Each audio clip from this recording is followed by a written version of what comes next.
Good day. The world at the moment is in the grip of fear, panic, chaos, and the entire world seems to be standing on its head. Yes, of course, I'm talking about the crisis of the coronavirus, the novel COVID-19 coronavirus, which has spread across the world with frightening speed. Now, in the grip of this panic and chaos, there are some things that are emerging which are positive. But first, let me talk about 5 things that come to my mind. Number 1 is immediately we are faced with our mortality. Number 2, we are also faced with the fragility of our lives. Number 3, we can be sure that other people's lives impact us powerfully and perhaps irreversibly. Number 4 is we have had to look at this crisis in the eye and have a sense of responsibility to deal with it rather than blame others, and be motivated towards managing that responsibility to create a better situation from what seems like doomsday. And number 5, there is a sense of resilience in which the world, despite the crisis, despite the prospect of death staring us in the face and gripping us by the throat, we have a sense of resilience and optimism. People seem to be still pursuing their hopes and dreams despite the fact that everything seems to be on the brink of imminent collapse. So here are these 5. Our mortality, the fragility of our lives, the impact of other people's lives on our lives. Number 4, a sense of responsibility and optimism and resilience, which is number 5, to carry us forward. So if we were to scale this down a little bit and look at what we can learn from this in our lives, we may find something that can help us once we cross the threshold of this crisis. Number 1, mortality. What does our mortality tell us? It means that at any point in time, we are more than likely to die, in the sense that we are guaranteed death, which means nothing is permanent. Which means everything we have, our jobs, our careers, our success, they can all suddenly die, and therefore we have to be prepared for that and accept it. Everything comes to an end, and problems too come to an end. Nothing survives beyond a certain limit. Mortality. Number 2, fragility. No matter how strong we think we are, or how robust we have managed our lives, and how creatively we have constructed that robustness, the chances are, as we can see, that everything we have is fragile. It can break at any point of time. It's like thin ice. Most of life we are skating on thin ice. You may put any kind of fragile stickers on your luggage when you travel, and therefore on the luggage of your life, but it's really up to the baggage handlers on whether they actually acknowledge and respect that sticker. And still you've got to pray that when you get your bag, whatever was fragile in it has survived the journey. There are chances, the more intricate, the more complex, and therefore the more fragile your baggage is, or what's in your bag, the chances are that it may not survive the journey. And that's the same with life. So we've got to look at the fact that everything that we have created is not only going to be faced with a level of mortality, but even through that, there's going to be some kind of fragility. So, what do we do with mortality and fragility? Mortality is about allowing us to know when to let go, to not be so obsessively attached to things that we just can't do without it when they go. So, a certain level of detachment to the attachment. A detached attachment is something that would work well for us.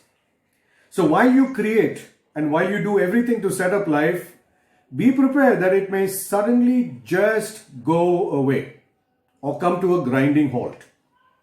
And be able to accept that and move on from that.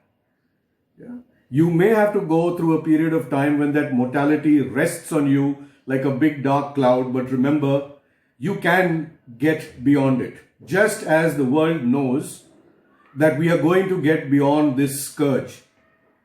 The fragility, what does that mean in your life? It means that no matter how many plans you make, plan A, plan B, plan C, the chances are all of them may suddenly crash.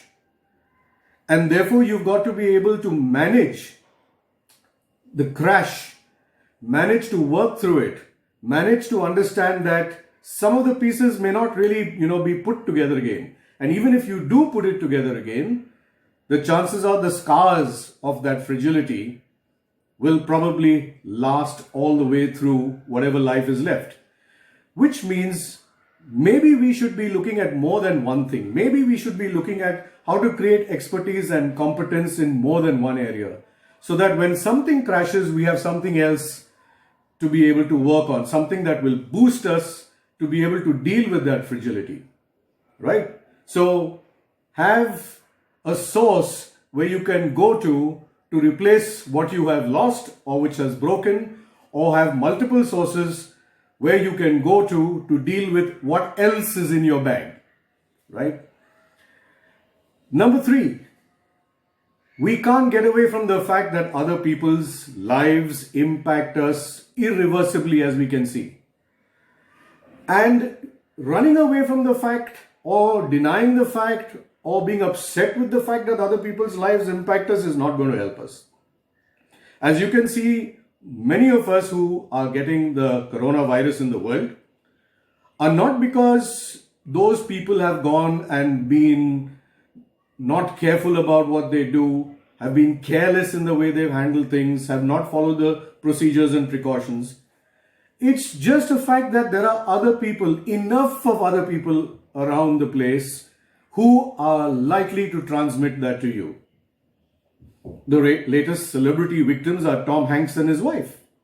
So it's not just that people at the bottom who are dealing with an everyday hurly-burly of life. It's also people at the top, and anyway, it doesn't matter, who you are in the pecking order, in the social order, the economic order, or any kind of person who's living any kind of life in any kind of country, creed, race, religion, caste. As long as you are a living human being, the chances are that other people's lives are going to impact your life. Permanently perhaps, and also perhaps irreversibly. So what do we learn from that is learn to deal with people and accept what comes.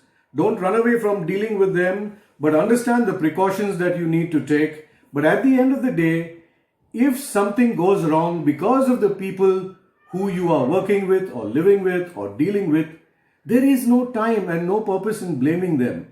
But to be able to take that impact and deal with it, go forward with it, work with it, understand that there are upswings and there are downswings. You've got to work with both.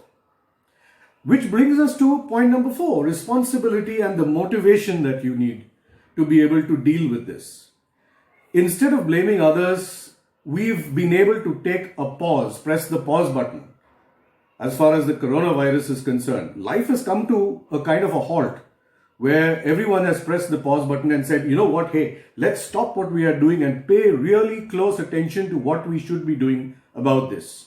And how to stay motivated and not feel defeated by what we see when we pause. Because when we take a pause, we actually stare at this mortality, this fragility, and the fact that other people have impacted it and created the situation for us.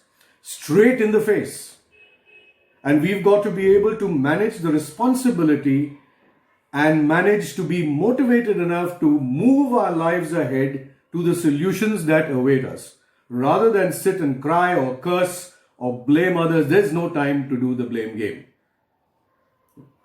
So point number 5 and the final point is that we've got to look at this issue and life in the face with resilience and optimism. So resilience is the ability to bounce back from adversity, the ability to know that you can be knocked down 7 times and get up 8 times, right? Resilience, but it must be accompanied by optimism, because you have to believe not only that there is light at the end of the tunnel, but you got to see only the light and not the tunnel.